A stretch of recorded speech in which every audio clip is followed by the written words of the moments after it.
Daddy.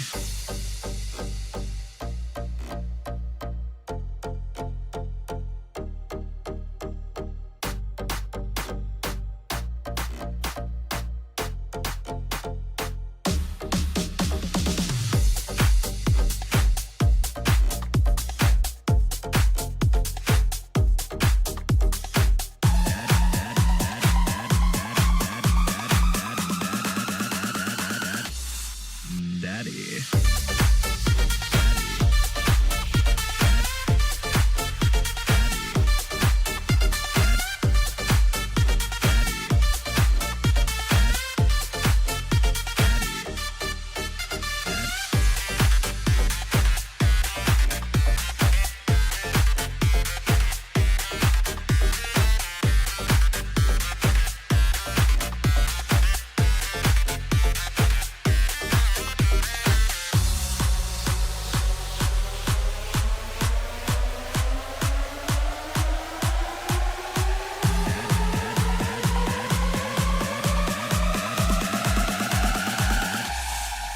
Daddy.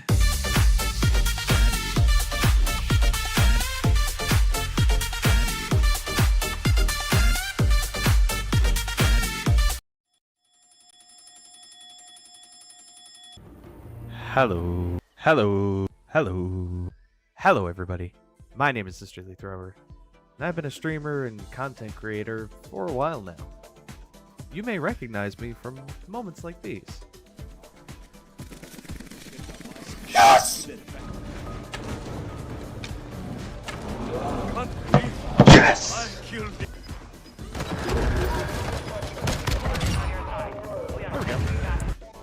You may also recognize me from moments like these. Oh god, am I supposed to carry him?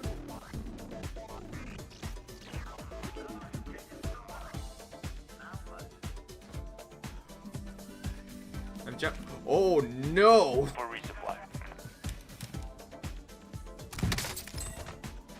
Whatever it is that brings you here, I am so excited to welcome you all to my latest adventure, Assassin Academy. I have always loved the Assassin's Creed universe, but there's so much about this world that I just don't know. So I'll be going to school to fix that. Cue Assassin Academy. Classes covering topics not found anywhere else. Expect videos and streams on lore, the characters, all those pesky achievements, and challenge streams aplenty. I'll be covering all these topics and more on my journey to becoming an assassin, in both body and mind. I've joined up with an amazing group of creators and artists who are going to help me on this journey. I look forward to walking this path with all of you. Thank you for watching. For now, class is in session.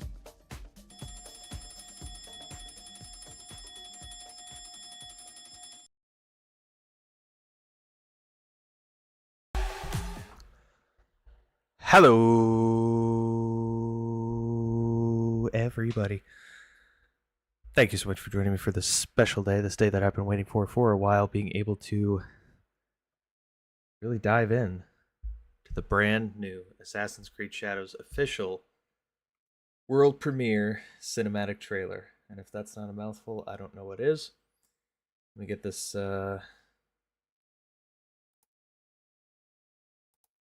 on. Hold on. There we go. 3.4 million views is crazy. It is. Pixel's here with us on YouTube. Hello, Pixel Bite. How you doing? Thank you so much for joining us on what is, and I do want to be clear about this, this is a cold reaction. Gendog's here as well. What's up? This is a cold reaction to the Assassin's Creed trailer. I kept myself entirely off of social media today. The only thing that I got spoiled on was a little bit about what is included in the different editions of the game that are being offered. There is no content that has been spoiled for me so far, so we're going to dive straight into this. We're going to see. I figure the best way to do this We're probably going to watch it once through. And I'm probably not going to go frame by frame, but I might go like topic by topic once more afterwards. And then we will probably call this stream there. This is not going to be a long stream. We're going to go over the trailer, and that's pretty much going to be it for today. After I do the trailer coverage, oh god, hell was that? After I do the trailer coverage, that's pretty much it. There's a second video I should watch.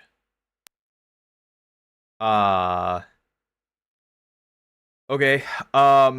Link it to me, whisper it to me, something. Send it my way. But Pixel, Gendog, Mitchell, let's get into this. We're going to go straight to the source here. We're going to go to the Ubisoft entry here. Here is the trailer for Assassin's Creed Shadows. We're the Ghostbusters. After an ad from Ghostbusters. We answer.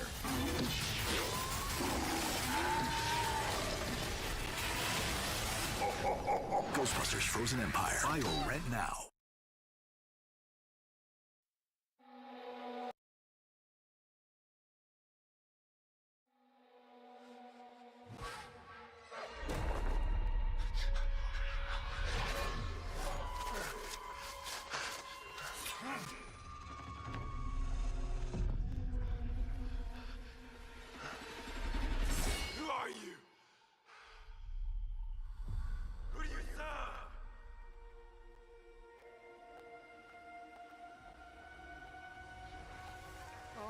Ever known in my life. Our land. Our customs. My family. Burns in the name of unification.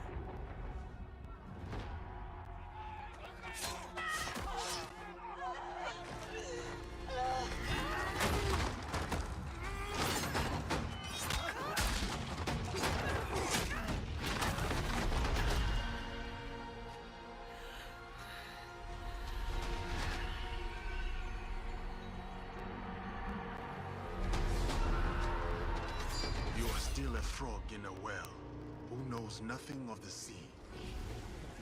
The ocean's filled with new ships, but they all come from the same river. Greed.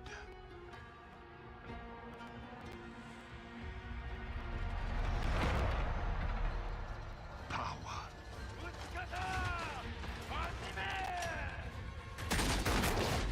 Vengeance.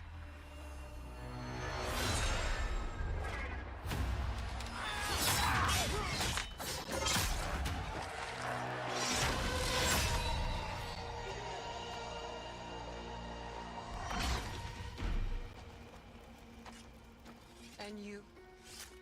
Will you continue down that river?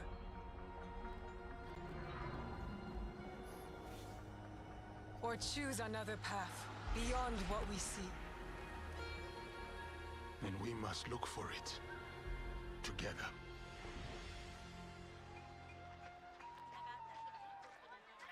Okay.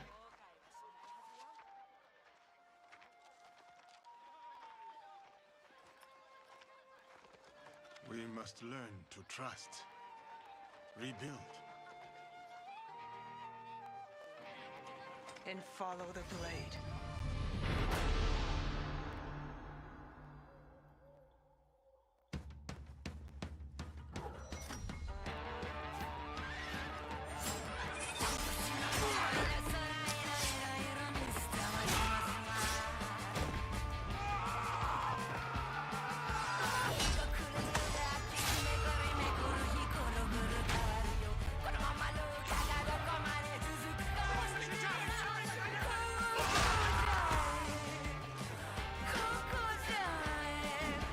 Okay.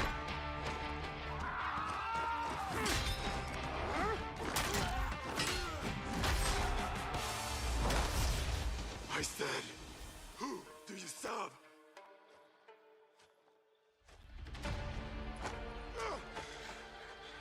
We are the shadows. That served the light.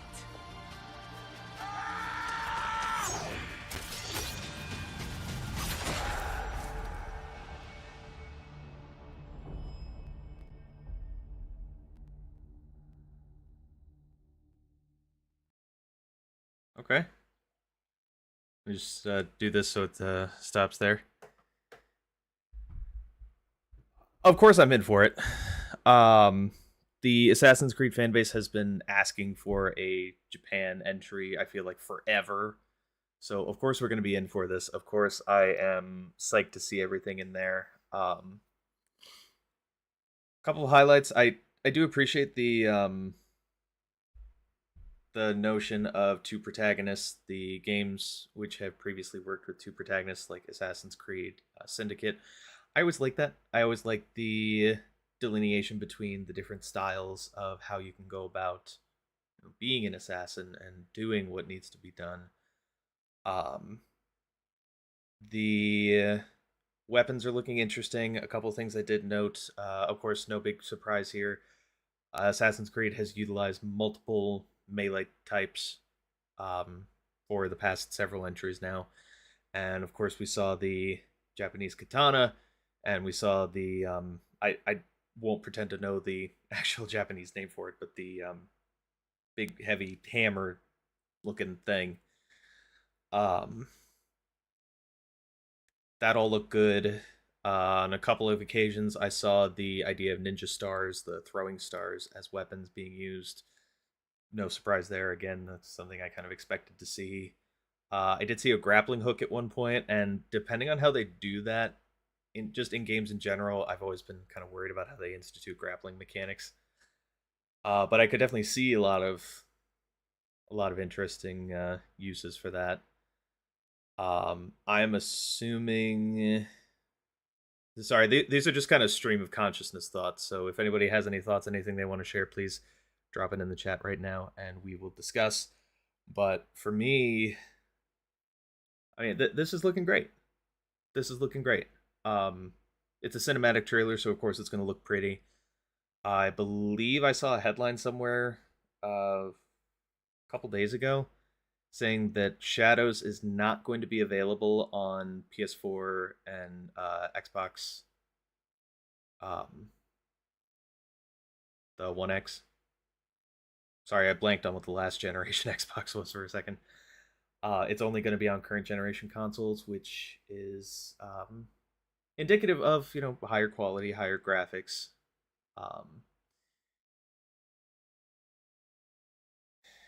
The I am seeing the hidden blade use here, at least as far as God,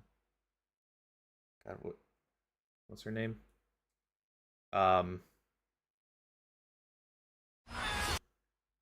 Geez, sorry. Naoi. I'm gonna go with Naoi. Um, it almost seems like they're going for a similar breakdown in like play styles as to what they did in Syndicate, because in Syndicate there were the twins Jacob and Evie Fry. Jacob was more of the I'm gonna meet you head on, I'm gonna just fight you straight up, and because I'm a superior fighter, then I'm gonna win. And Evie was more of the I'm gonna hide in the shadows, I'm gonna use stealth, I'm gonna assassinate as opposed to fight you straight on. It seems like they're going for a similar split there. Um, the notion of the story is, of course, interesting as well. I almost get a vibe that Yasuke. I'm assuming that I'm getting these right as to who's who. If I'm not, then I'm probably an idiot. But what surprise is that? Yasuke. I don't know. It almost strikes me as a sort of I was on the wrong side of history, but then I met Naoi, and she helped me see the light. So now we're working together, kind of narrative vibe here. And that's a complete guess. I could be totally wrong on that, but that's just the vibe I was getting here. It's definitely going to be an interesting game. One of the things I did want to go over today, there was the hourglass. I guess you could call it promotional material before the trailer dropped.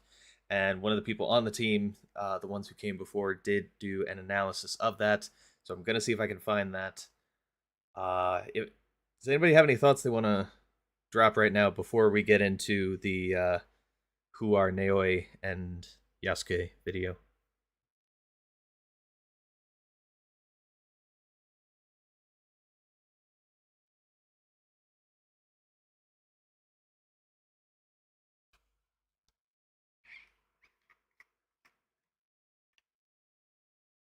Trailer good. Okay. Eloquent as always, Mitchell.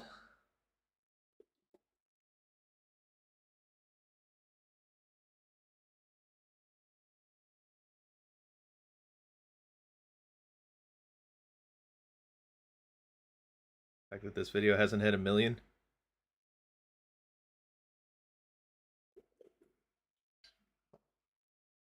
You expect people to hit an extra button at the end of their YouTube video? Oh man, they're scrolling.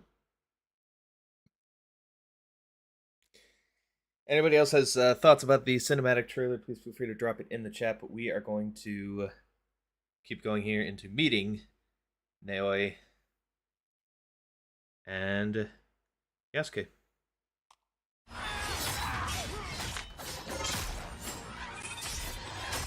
With our dual protagonists, we have two fantasy, the samurai and the shinobi. We want the player to experience both, and we cannot squeeze both fantasy into one character because samurai and shinobi came from a different social class. They have different lives, so we cannot really mix them together. The historical character of Yasuke presented a really exciting opportunity for the narrative team. We approached it in the same way that so much of the work is done in Assassin's Creed, which is really in terms of research and history first. Not a lot is known about him, but what we did know, or we do know, is that he arrived in Japan in 1579, right when our game starts. And that he had relationships with some of the most interesting people in our setting, like Oda Nobunaga, the Portuguese, and Jesuits, which made it very sort of tantalizing and enticing from a narrative perspective to come in and start weaving these facts with story in between. The more we read about the character, the more he was inspiring for us. He's a foreigner discovering Japan, and we thought it's the perfect fit because he's discovering Japan and you are discovering Japan also. And on the flip side, we have Naoi, who comes from Naoi. the province of Iga, which is a remote mountainous area, fiercely independent, known as the birthplace of shinobi. So they're very contrasting perspectives that really expose a lot of different sides and facets of the era. When Oda came, he completely destroyed Iga. You have Yasuke and Oda that coming to destroy the shinobi. So it can kind of create this interesting tension between two characters. We were able to connect her to the province of Iga and the legendary Igan shinobi historical figure, Fujibayashi Nagato, who's her father in the game. So we understand why she has the skills that she has and the values that she learns from her father in the people of Iga, which are valor, benevolence, and wisdom. And as a young person still at the start of the game, we get to see now we acquire even more of that wisdom as the story unfolds. And if you ask anybody, it's super clear that samurai will be combat heavy and a shinobi will be stealth heavy. It creates this distinction right away. Yasuke can fight with all his advantage, his stature, like he's a big guy, he can break door, he can fight multiple enemies, he can break armor. Compared to Naoi, like her character and their outfit, it's really about being stealth, being unseen. She's the only one with the hidden blade, so they have clear advantage that put them into the stealth and the combat, even if they can do a bit of both. They're a really great pair together because on one side we have Naoi, who's very intense and passionate and determined woman who is very set on her goals. She's kind of got her heart on her sleeve and she'll say what she feels in the heat of the moment. And this intensity that she brings as a shinobi, but that she also brings to her relationship. And this balances very well with Yasuke, who is sort of a thoughtful, level head to Naoi's fiery passion. We really thought about somebody like Yasuke historically who was able to come to Japan and have the life that he did there, to enter service for Oda Nobunaga and achieve all of the things that he did. Like, what kind of person would go through all of this? So our Yasuke is very intelligent, thoughtful, and respectful of this culture that he encounters, and that makes him a very nice sort of counterpart to Naue. He's a bit mysterious as well, and that's something we get to see unfold as the game progresses.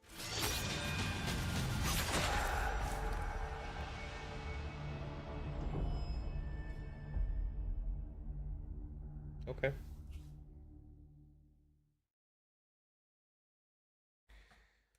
So again, that was a lot of confirmation of what we had seen, that there's a tension between them at first, and I I want to make sure I look this up because I don't really want to screw this up. I thought I remembered something.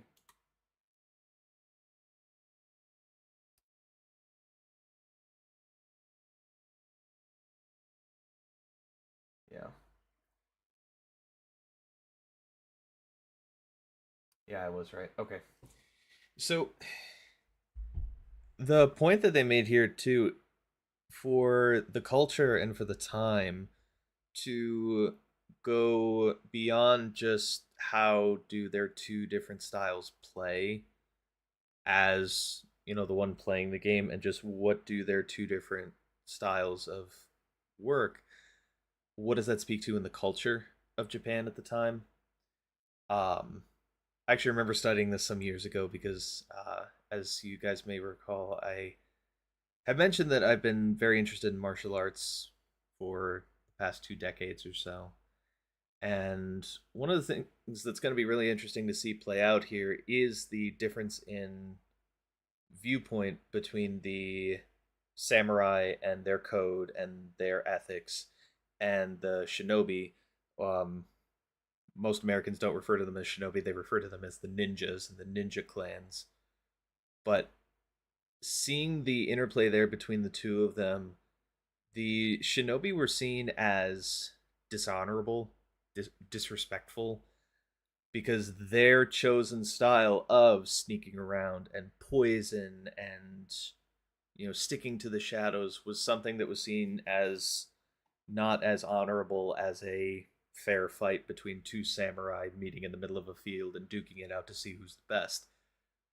So it's going to be interesting to see how they're able to bridge that gap between Naue and Yasuke, um, to see that cultural difference. And I personally would love to see how that cultural difference plays out in not just the relationship between Naue and Yasuke. I want to see how this plays out in social settings. I want to see how this plays out with NPCs, even like the no name, just like city dwelling NPCs.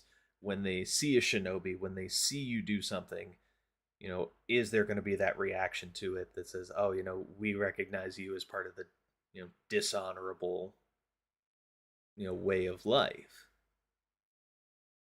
I'd love to see that. Trying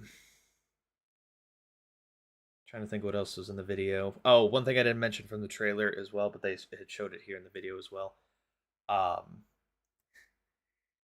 I have gone back and forth with myself about guns in Assassin's Creed. And does it make sense? Does it not make sense? You know, what kind of impact does it really have on the game? Because you could see in the one cinematic shot that there's the looked like an army of samurai just marching forward, and then everybody draws their musket forward and fires, which is what Ancient Warfare looked like at that time, and I understand that. But just the impact to what it means to be an assassin while guns are in play. You know, of course, they're still going to have things like the hidden blade, and that's always going to be a part of what it means to be an assassin. But how exactly that dynamic of having something like a musket changes things is going to be something that I'm, again, really interested to see. Different games have gone to different lengths to work with guns and handguns and rifles, everything all the way back to Assassin's Creed 2 and the little wrist-mounted pistol that Ezio gets partway through the game. So I'm not saying it would like destroy the series, but I think it would be definitely interesting to see what exactly is the impact of that. So this is good. I'm liking everything I'm seeing. I'm liking everything I'm hearing about this. Of course, a cinematic trailer does not a game make, but this is hitting all the right notes for me. Excited for the setting? Yeah. Yeah, to their point too, to have a If there's historical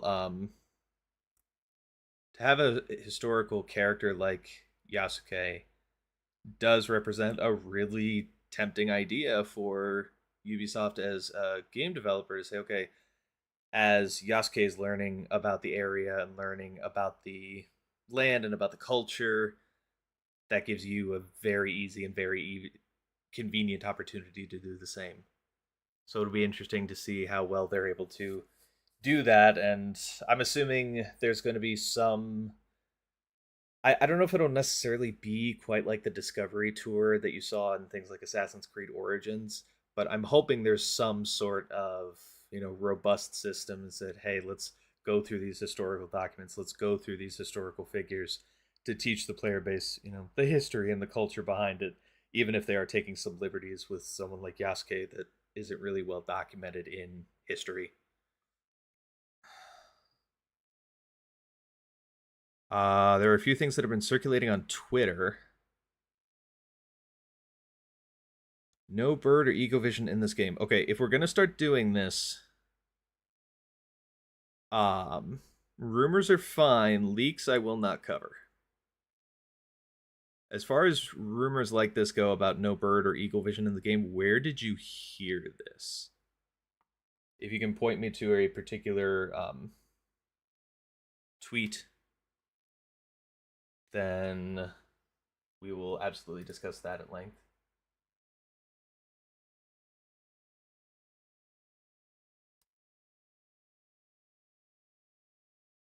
From an IGN video or interview? Okay, so something substantial then. Okay.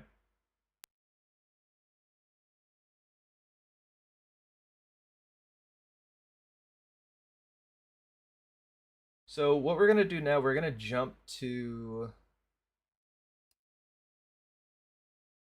Oh, wow. Okay, there's a lot here. All right. We are going to jump to the Twitter page for the ones who came before. Like I said, guys, this is the streaming team I'm part of. We're doing a lot of good work. Everybody is all hands on deck to put out videos and photos and articles about Shadows and how excited we are all for it to just watch this play out and watch the game come out and really be able to enjoy it. So let's get into this a little bit.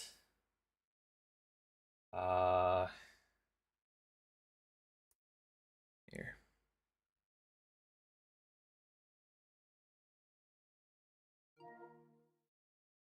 Okay. So tell me if you guys are having trouble seeing this. This looks really zoomed out for me, but I don't know how zoomed out it is for all of you guys. Couple of things reposted by the team from Games Radar. It's small. Okay. And we will do... Will this work?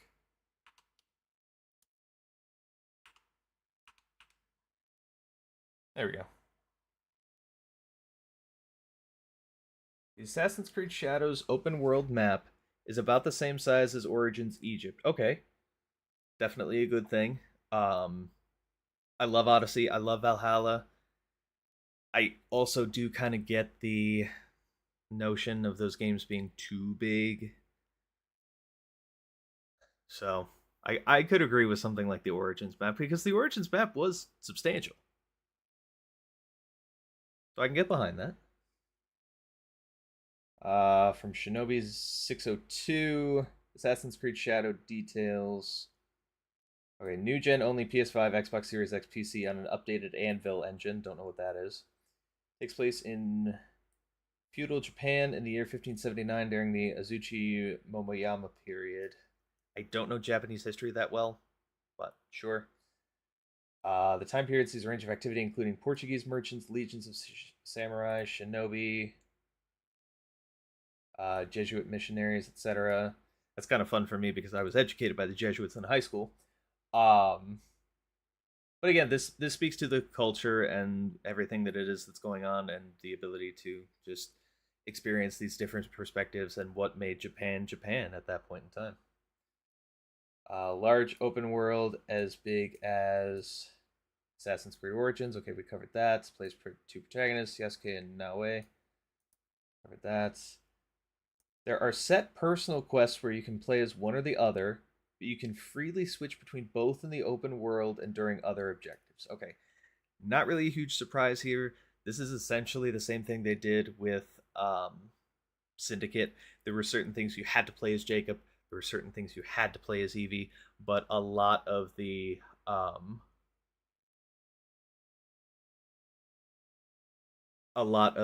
missions you could do playing as either one, which was your preference, and that was the majority, was you could do as either one. So as long as they keep that balance, I could see that being good. I was going to say as my second point, Spider-Man 2. Oh, yeah. Yeah, I remember talking about that with you. Alright, Yasuke is a real historical figure who was brought to Japan by a Jesuit missionary and then became a samurai and served Oda Nobunaga. Yeah, we covered that in that video. Naoe is an agile shinobi who likes stealth but knows how to fight, can use a grappling hook to traverse the environment's physics-based so it can be improbable. I don't know if improbable is the word they were looking for here. Impractical, maybe? Yasuke's fighting style is more head-on direct combat with parries, breaking enemy armor, plates, decapitation finishers, etc. Okay, makes sense.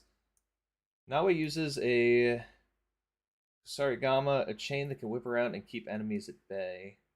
Oh, we kind of saw that in some of the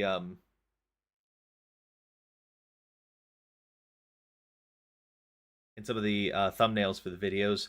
There's a chain weapon. There's a handle on one end, and then there's a chain, and then there's like a blade at the one end. I've seen them before. Not optimal. Maybe they mean. Yeah, I'm assuming so.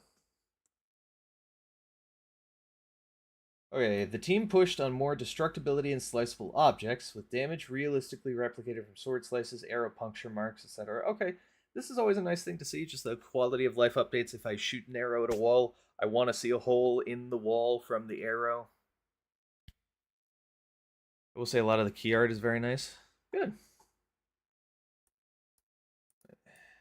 Enemies can now be knocked out if players want a more pacifist playthrough. Okay.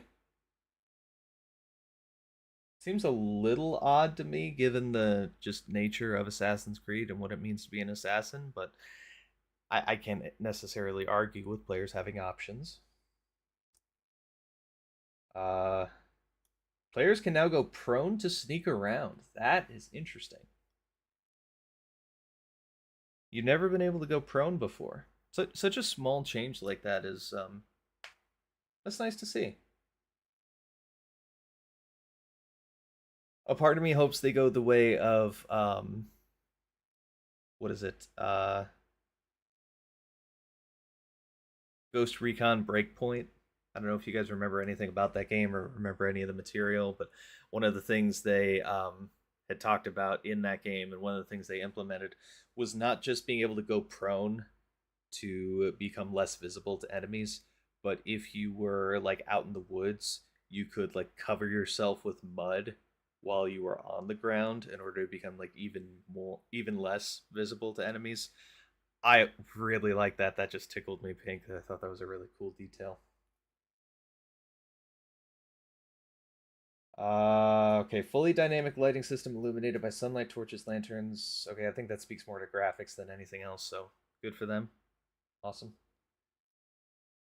The game progresses through the 4 different seasons: spring, summer, fall, and winter. Okay. Is this going to be just a visual change, or is this going to be a actual like gameplay related change? I don't know. We'll have to see. Each season brings with it environment and gameplay changes. For example, you can crawl prone underwater in a pond during summer, whereas that pond will be frozen over in the winter. Okay. I was gonna say I was hoping they would go for this actually like making a difference. And to Mitchell's point, I wonder if not just how fast can you move while prone, but do the different seasons affect that? 4 seasons was my third point. I really wonder how that works. Like, will Act 2 just be spring? Does it dynamically change? I'm assuming it will be tied into the narrative, and then once you get to the end game, that you can just manually change that. That'd be my assumption. Okay, more examples. Grass grows tall in the spring, perfect for hiding, while it dies off in the fall, removing those hiding spots. Hanging icicles on buildings can snap and fall off, revealing your location during winter. Wow, they are really shooting hard for this. Like this dynamic environment, which I love. I love that. Okay. You can hide in the shadows to escape enemies and take out light sources to evade detection, a la Splinter Cell. Okay, I can get behind it. I like that. I really like that notion of being able to work with the environment and not just having so much of a static environment. That's nice. Create a customizable hideout where you can grow and train your own Shinobi League. Yes. What did I tell you guys? I wanted a system where you could train people under you, just like Assassin's Creed Brotherhood, and they're giving it to me. Hell yeah. Create a customizable hideout where you can grow and train your own Shinobi League, craft new gear, interact with other characters, and choose your base's layouts, decorations, and accessories. Cool. There are huge castles that act as significant landmarks throughout the open world that act as dungeons and their own big levels. Huh.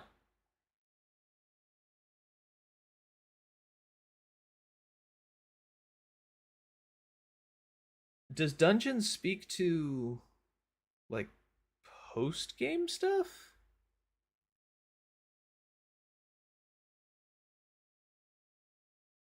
Huh. I do wonder how this works given Yasuke is a samurai. Will he have his own thing, since that seems like a Nawe thing? That's a fair question as far as creating the customizable hideout. My assumption is no, but that's just a gut feeling with no proof whatsoever. Wanted to be a little more open with how you complete objectives, can tackle assassination targets in any order.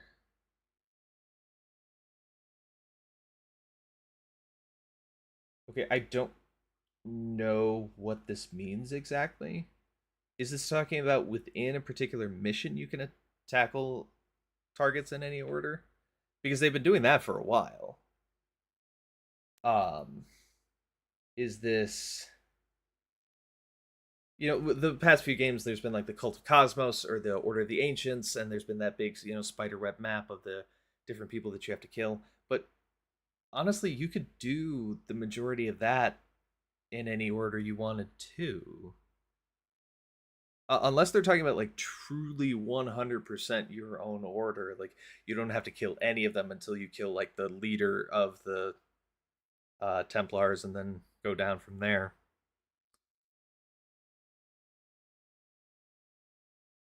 And so I wonder if that more so is an easy sub-in word, as in, hey, this castle might take 40 minutes, so it's like a dungeon, not an easy in and out mission. That's an excellent point. I could see that being much more likely than what I was saying about post-game, so fair enough. There are no more synchronization points that reveal all the points of interest on the map. Instead, they act as high vantage points that let you look and discover them yourself. Oh. I don't know how I feel about this. I don't know how I feel about this one. Because is this basically going to turn into synchronization points with extra steps? Is it just going to be like, oh, I have to like go up on the synchronization point, and now I can't just look at the synchronization point. I also have to take my binoculars out, scan the entire environment around me. I don't know about this, y'all. Feeling a little uncomfy. Feels very Zelda. No likey. Jen, I'm with you. Okay. That was a good post, though. There was a lot of good information there. And you can find that and even more information about Assassin's Creed and everything that we're doing on the team at AC First Civ.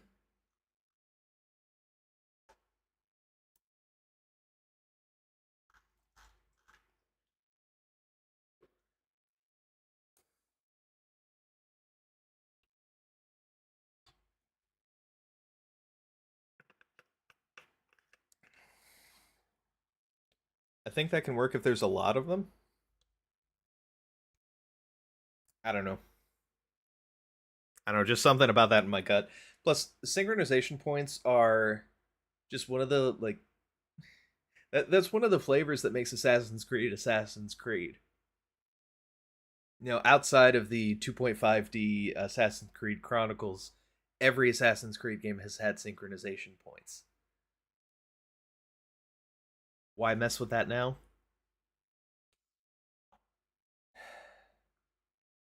But let's take a look here. Okay, everything you need to know about Assassin's Creed Shadows Black Samurai character, the legendary warrior Yasuke.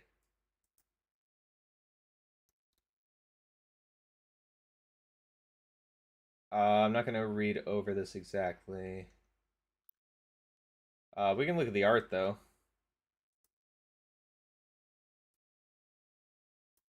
No way. This is that chain weapon that I was talking about. One end is actually a traditional weapon. This was actually something that I remember studying these before. The basis for these, if I remember correctly, was actually farming implements. That you used to use this thing to cut crops out of the ground. Excuse me. But the problem was that like the ruling classes would come by and they would take all of your traditional weapons, like they would take the katanas and they would take, you know, all the traditional fighting blades. So in order to defend yourself, you had to work with weapons like this, and somebody decided, hey, it'd be a good idea to attach a big old chain. And I thought there was a blade, but I guess it's a ball at the end. So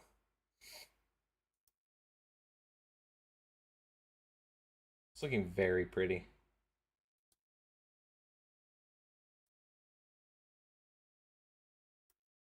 So far, the only thing I haven't really heard about is how the like social system will work. Will NPCs be dynamic or not? I'm hoping they are, but it's also synchronization because it's connecting to the animus. That too, yeah, that's a good point. Like, what? Why get rid of that now? Whatever. When I played Neo, I used that weapon a lot. Fair enough.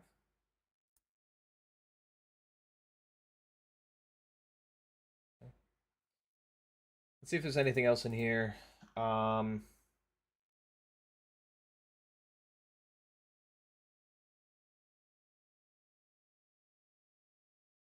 not going to go too far in depth in this just because I really want to be able to explore this in game.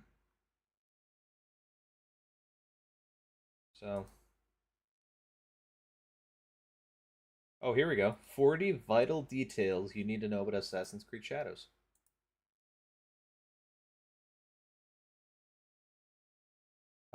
Setting.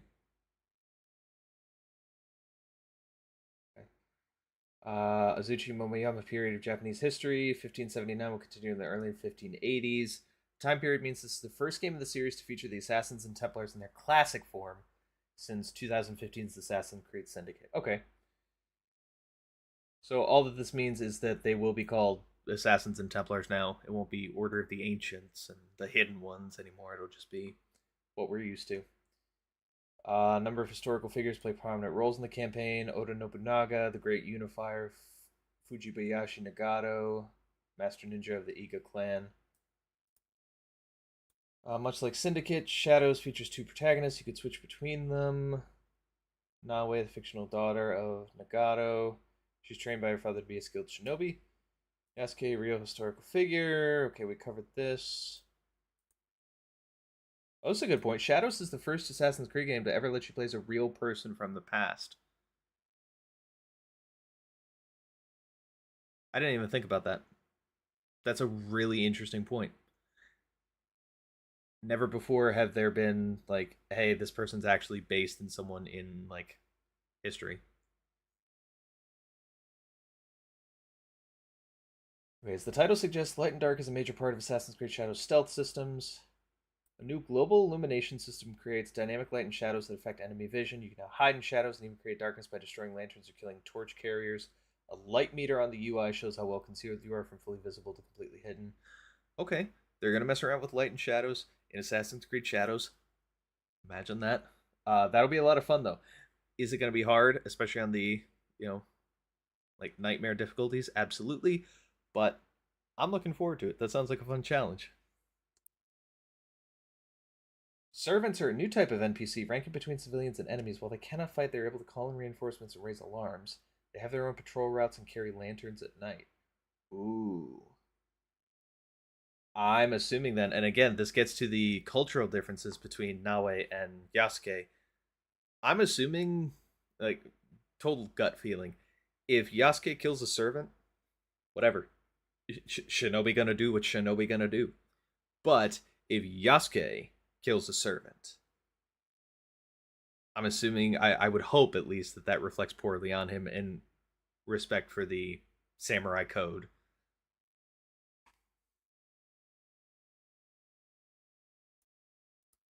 There's now the option to knock out foes while performing a stealth takedown, allowing for a more pacifist playthrough. Don't know how I feel about this.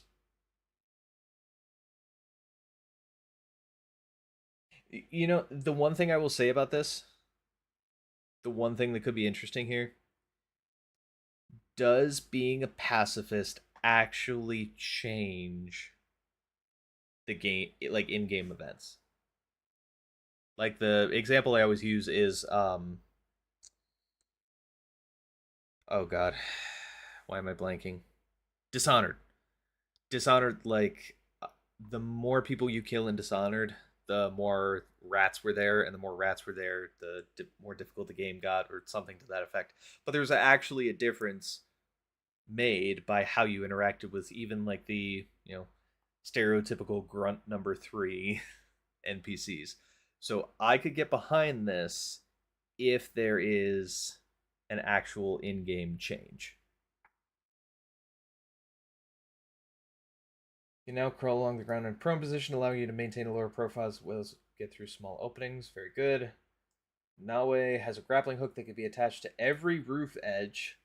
God, I hope you debug that well. As well as a number of other anchor points. Unlike the zipline grappling hook from Assassin's Creed Syndicate, this rope uses physics simulation to allow dynamic swinging. They about to turn me into Japanese Spider-Man. They've done it with stun arrows and stuff. This kind of just streamlines that. That's fair. I never used stun arrows, though. I do wonder if there will be a different button for assassination and knockout, or if you need to be barehanded. I'm assuming you'll need to be barehanded, but who knows? The grappling hook can be used to quickly climb into the ceiling space above corridors, allowing you to lay in wait for enemies patrolling beneath you. Okay, so it's not just scaling walls. There's actually some stealth-based pieces there. Cool. Eagle vision returns, allowing you to spot silhouettes of NPCs through walls. Enemies are marked in red, while the new servants are colored orange. Cool. Colorblind. Another color I have to memorize. To Mitchell's point, though, about Eagle vision, in playing through the original games, I thought Eagle vision was fine. In the very first entries in the series, it was a little wonky. I'm trying to recall this from memory here. I think in Assassin's Creed 1, when you turned on Eagle Vision, Altair couldn't move. And I think in Assassin's Creed 2, Ezio could turn on Eagle Vision, but he couldn't run. He could walk, but he couldn't run.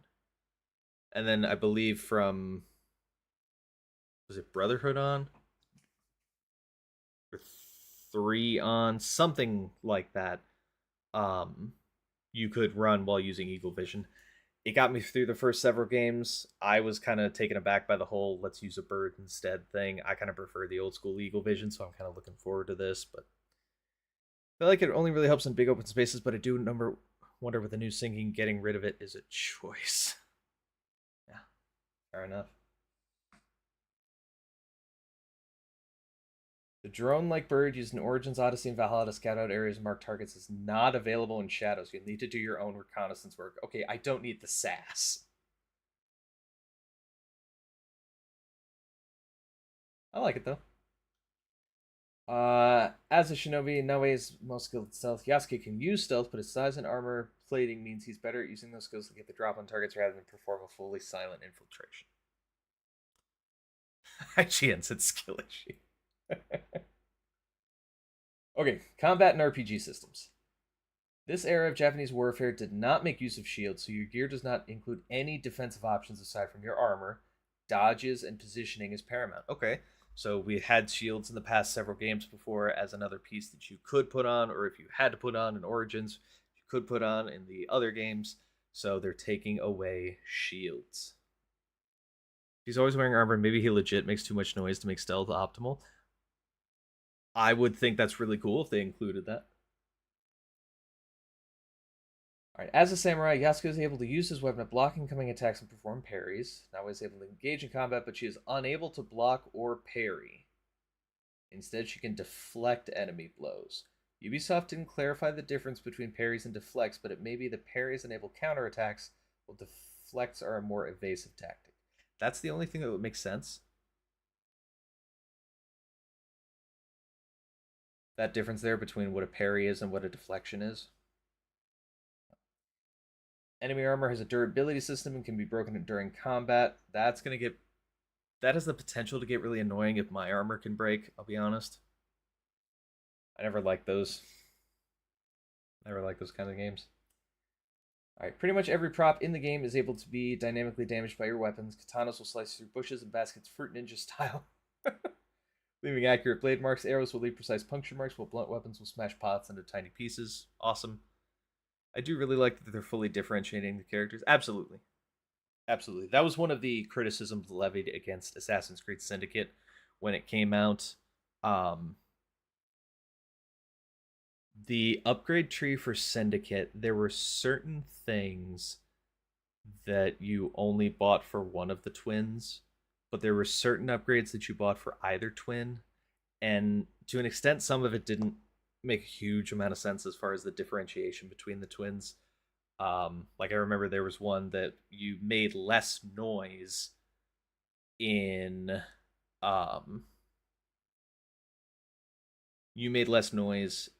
assassinating people. For Evie, that makes sense.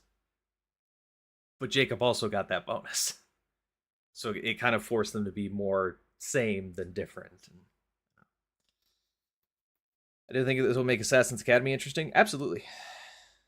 Absolutely, for sure. There are a lot of challenges I'm thinking here about, no armor runs. I'm thinking about forced character runs, unless a particular mission requires me to play as a different character than to just play as one character.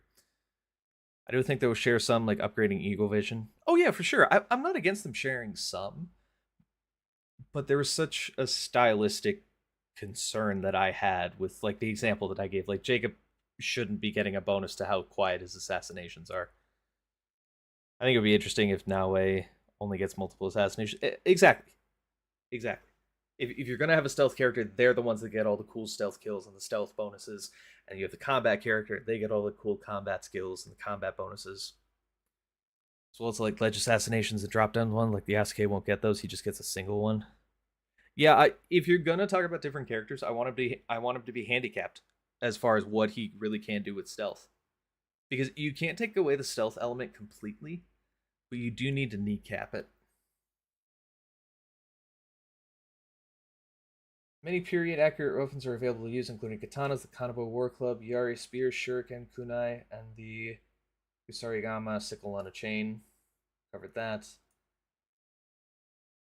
Yasuke is able to use arquebus rifles, providing him with a powerful long-range option. I'm wondering if bow and arrow will be a part of this.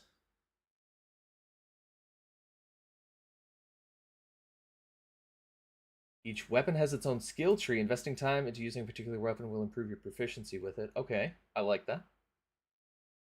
You can craft your own katana from gathered components and personalize it. The transmog system will also allow you to tailor your gear to look exactly how you want it. So I take this to mean that transmog is going to be available from day one. And I sincerely hope they don't screw me on that. I also wonder if they'll have any sort of character customization like hairstyles and stuff. Love that. Day one transmog. Let's go. I'm hoping. This certainly indicates it. I'm hoping that it's actually true. Active combat skills return and are unlocked by finding ninja scrolls in the world. So that's like the, what do they call it? The Scrolls of Power, Books of Power from Valhalla. Cool. Makes sense. Yasuke and Naoe have individual skill trees and gear, but share XP, collected weapons, and resources. I like that. I like that. It sounds like the skill trees are fully independent of each other. Completionist that I am, my question is always going to be, is there enough presented in the game to fulfill the skill trees of both characters? I'm assuming because it says they're sharing XP that the answer is yes, but again, just more questions to be answered. Okay. Dynamic world and seasons. Assassin's Creed Shadows built upon a newly updated version of the Anvil game engine. The new tech allows for better lighting through global illumination, new breakable props, more detailed asset meshes, and much less pop-in. Cool. It's gonna look prettier. I also feel like this would be like Valhalla with only legendary gear, not just every enemy drops a weapon, more so just legendary chests and enemies. I hope so. Shared weapons is interesting. I doubt Naoe would use the huge maces. That would be an interesting Assassin Academy challenge. Stealth character with a big-ass war club. The new Anvil upgrade is allowed for a season system. The season will progress through spring, summer, autumn, and winter. The current season is dictated by your progress through the campaign in order to maintain historical accuracy, but there are steps that each period goes through to create a sense of authenticity. So to your point, Mitchell, the season progress is going to be dictated by story progress in the campaign. I know there's a question you had.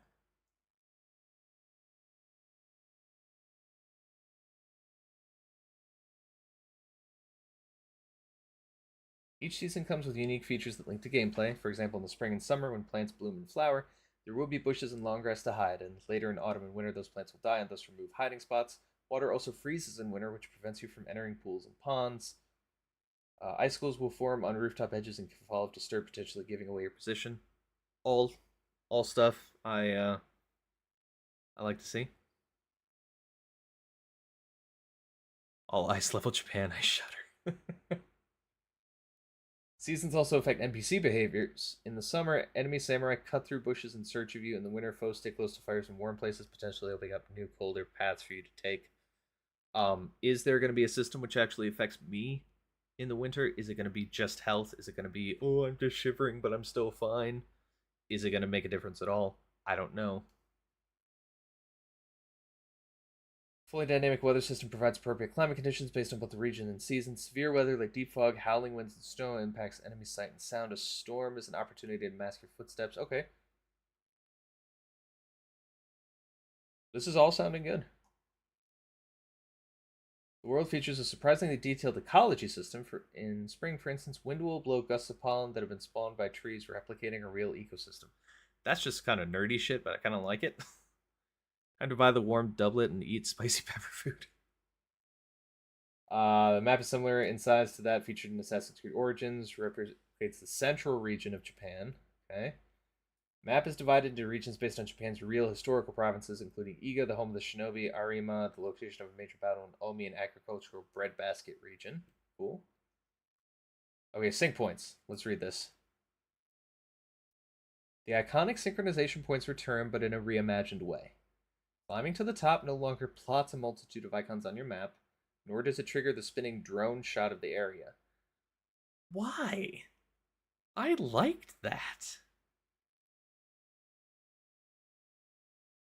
Instead, from this vantage point, you're able to survey the area for highlighted points of interest, which you can seek out when back on the ground. Ubisoft expressed a wish for there to be less icons this time around, so this appears to be one way of fulfilling that. Thankfully, despite the slight change, synchronization points still act as fast travel locations. Okay, so they haven't taken away my fast travel, which is good. Can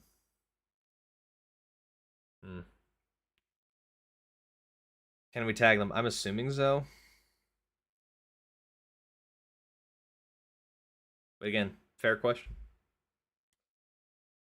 Shadows is set during a time of flourishing urbanization, trade, and warfare. This allows for a wide range of locations, including towns, trading posts, farmland, colossal castles that have been rendered at near 1-to-1 scale.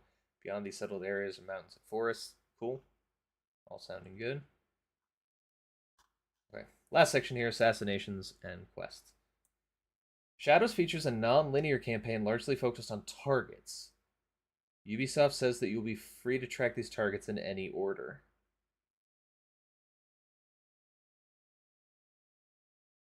I'm assuming that this is gonna essentially rest on a foundation of level scaling.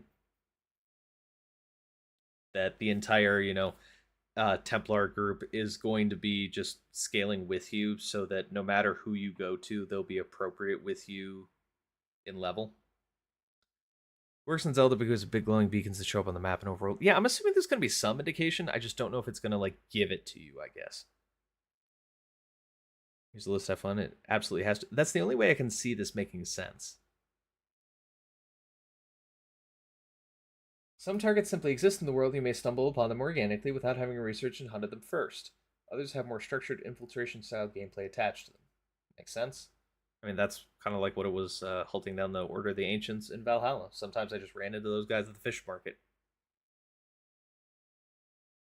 Ubisoft aims to create a more rewarding journey by being a little more hands-off. While the campaign is still objective-focused, the studio hopes to enable more player autonomy by using hints to push players in the right direction rather than outright telling them where to go next.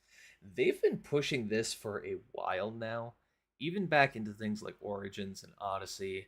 That whole idea of what did they call it? Guided mode versus exploration mode. About, oh, when you talk to an NPC about where somebody that you're supposed to assassinate is, they'll say, oh yeah, they're in this region and they like the water. So you're supposed to go check down by the shoreline in there, and you do have to scan around and look for it. I like it. You've never liked that? Yeah, I always thought it added to the realism. I'll say that. If I feel like doing like a very realistic based run, that's what I want. Would there be an indication they are targets like that? I'm assuming so. Because, I mean, they talk about stumble upon them organically, and you don't really stumble upon something if you don't know that you're stumbling upon it. But I don't like it. I want points on a map. Fair enough. Not all of us remember where we left off. Also fair. Imagine taking a week off and remembering where the hint told you to go. Well, the hints were always detailed on the minimap. I always respected how they did this. It would say it on like the very corner of the map. It would have like the quest name and the small goal, and it's this region, west of here. They always did fine with that. You never had to go into the quest log and the map multiple times. That was never a thing you had to worry about.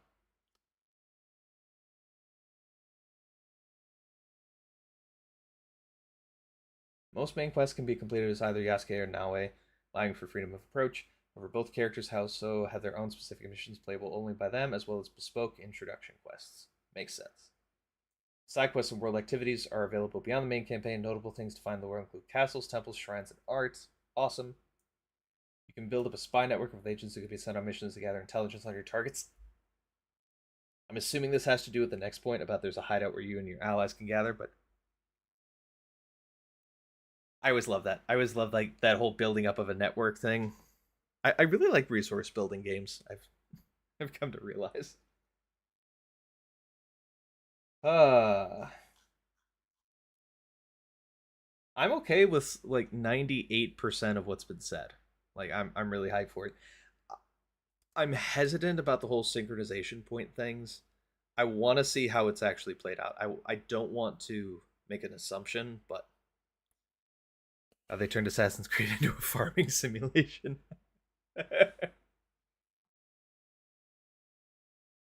Okay. Let's see what else is on the team Twitter page. Assassin's Creed Shadow lost this random taser feel.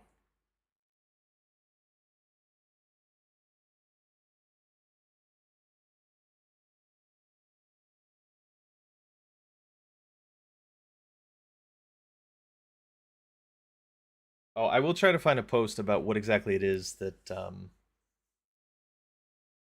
is included in the different editions. Everything else sounds awesome. I am concerned about 100%ing a map that's not labeled easily. I feel you on that, Jen. I do. Being a completionist myself, I worry about that. But...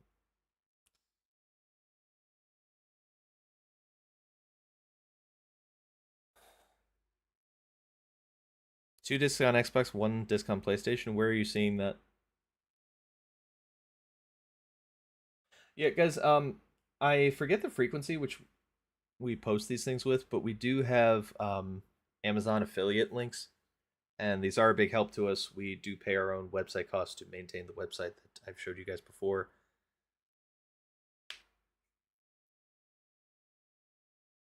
Assassin's Creed Shadows take place to Japan, but when in the country's history does it take place? In what region? Okay, we talked about that. Okay, Shadows pre-order bonus, early access, and special editions revealed. Take a look at this.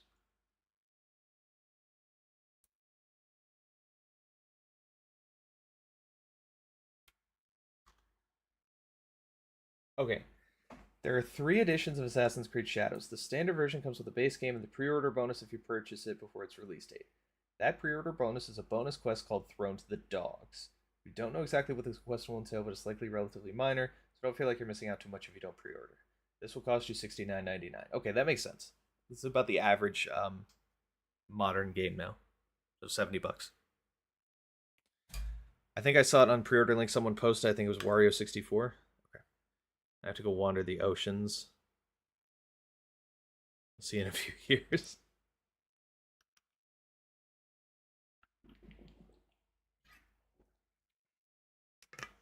Okay.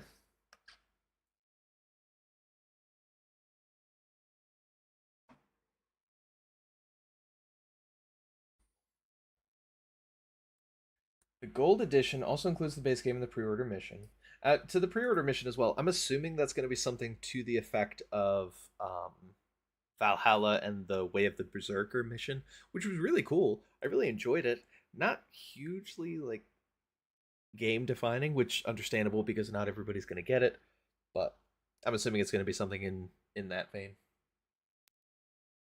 Gold edition also includes the base game, the pre-order mission for $109.99. You'll also get the Shadow Season Pass and 3 days early access. Okay, that's tempting.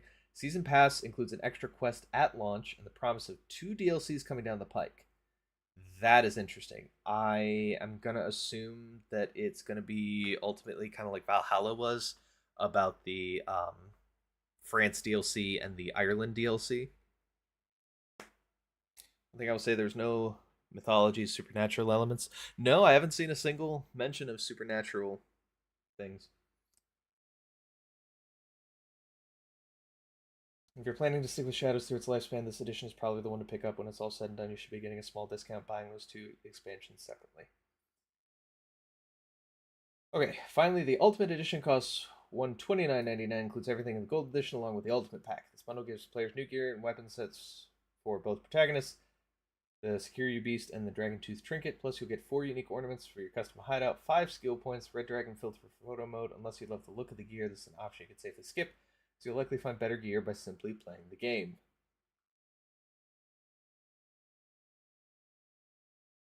Shit, in for a penny, in for a pound, I might cop this. Not gonna lie. Odyssey also had 2 of the hidden ones with the baby controversy in Atlantis. Yeah.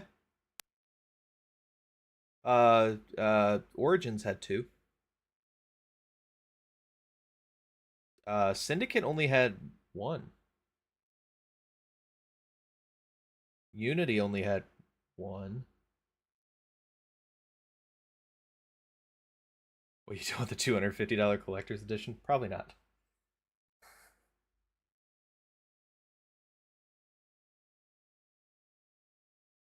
Sign up for $17.99 a month, you can get the Ultimate Edition and the company's backlog on PC. Okay, so stick with me here. Just because this will actually affect my thinking. So the game releases on the 15th, which is a Friday. I always appreciate game releases on Fridays. I don't know why you'd ever release thing on like a Tuesday or a Wednesday, but that actually kind of undercuts my next point. I'm assuming then that 3 days early access would put us at the 12th, which conveniently is a day that I'm supposed to stream.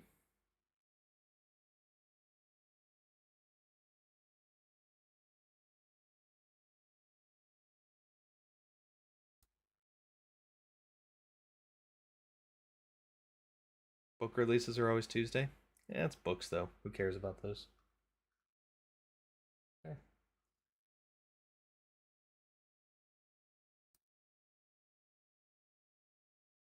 Got some concept art here. I think we've seen a couple of these.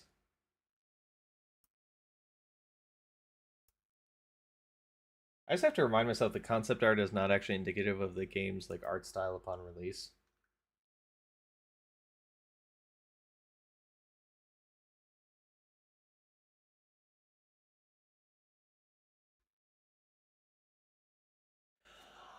I was thinking about this. I of course forgot it because I have the memory of a sieve. But to this point, the extendable hidden blade famously used by Rado Nakeden in Assassin's Creed 3 makes a return at the end of Shadows. I was thinking about this. I knew I had seen that design before. I couldn't place where it was. Yes. Um Up through Assassin's Creed 2, Brotherhood, Revelations. 3 had this, and I don't remember any Assassin's Creed after this having this. But if you actually watch the animations in Assassin's Creed 3, it is exactly like this. The hidden blade starts obviously at the wrist and it comes straight out, but there's a pivot point right there.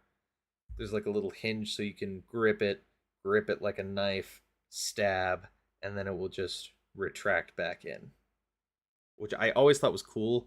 I always thought it made it more accessible and more versatile tool.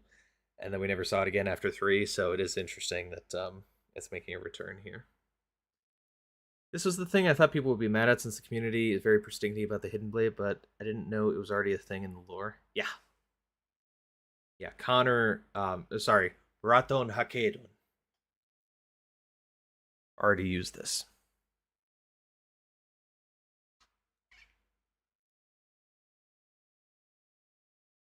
I'm thinking if this was in Rogue at all.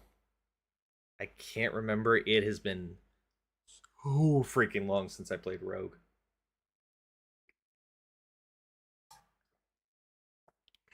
Tried to write a spring-loaded dagger into a book once. I can't remember if I put it on TGP. I don't remember that being in that story.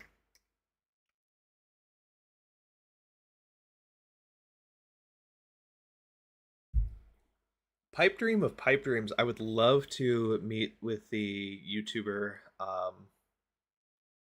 What's his name? Jairus? Jairus? I think it's Jairus. Um, Wonderfully creative and so stupidly intelligent. Actually made a working hidden blade.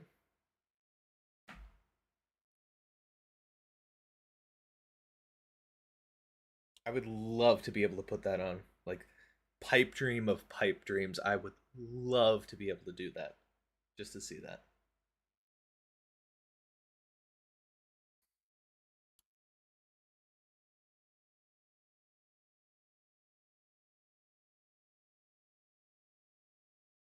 That's interesting here. It was also in the first trailer in Rogue. I did not know that.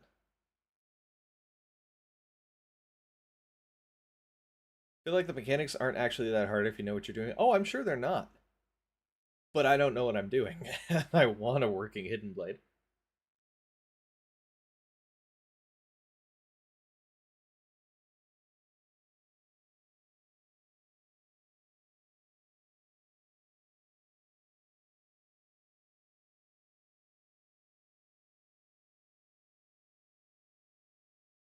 This is really cool. Um, we're gonna look here. This is one of my teammates.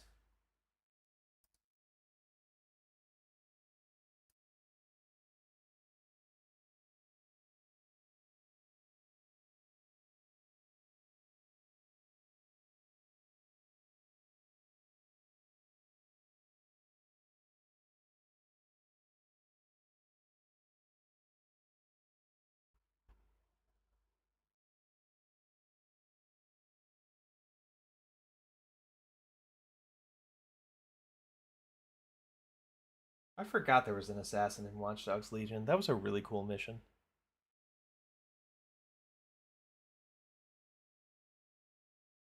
I thought he had posted something here.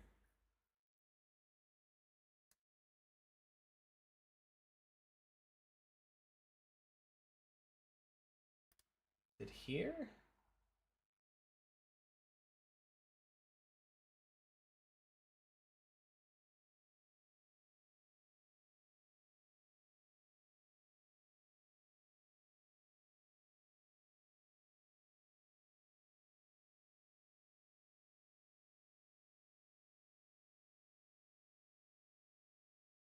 Oh, they're really going into it here.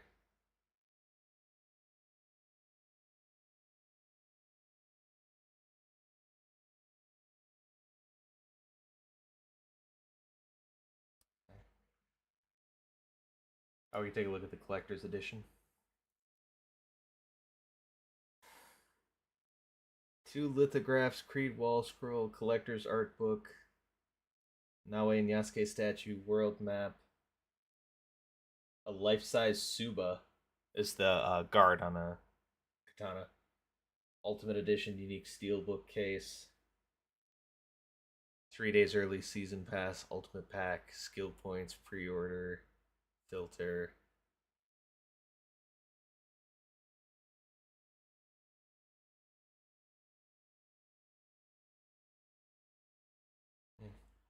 This is really looking good, guys.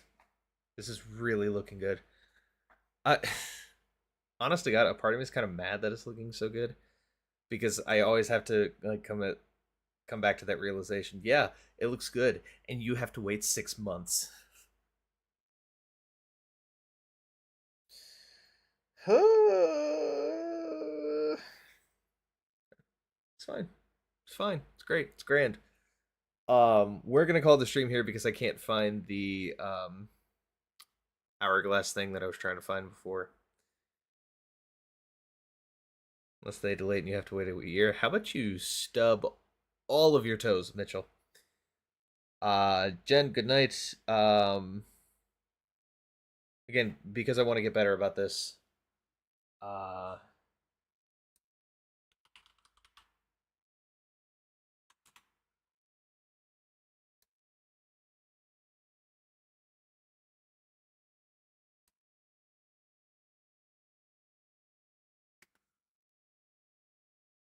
Go give Jen some love. Devour round 2.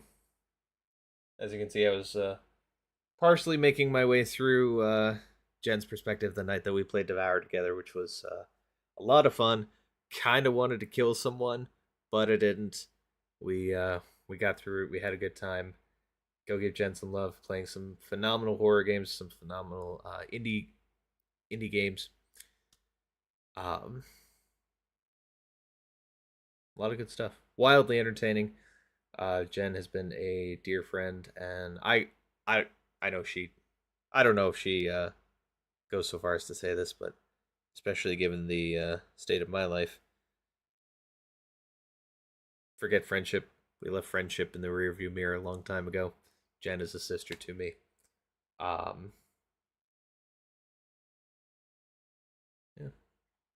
Can't wait to see what she plays next.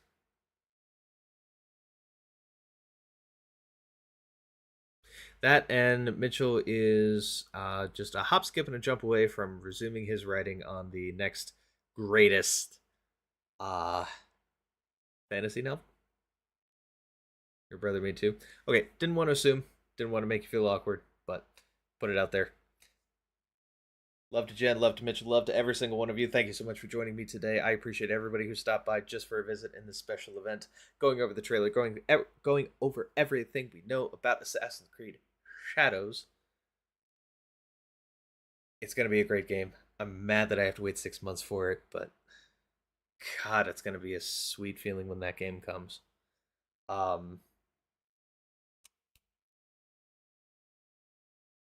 am I saying? Oh, stream should resume as per usual tomorrow. There's a chance of an early stream tomorrow. Not a guarantee at this moment in time, but there is a chance for it. gonna have to see how things play out a little bit. But if I'm able to do it, I will. Have a great time. We will see all of you guys tomorrow. Potentially early, but if not early, then the typical time. Back into Origins for more questline, more fun. We are just underneath the threshold for getting into the final I almost said Cult of Cosmos, the Order of the Ancients target. So it'll be fun. Can't wait to see you guys then. Yeah, I thought I had something else to say, but I don't. Appreciate everybody stopping by. For now, class dismissed.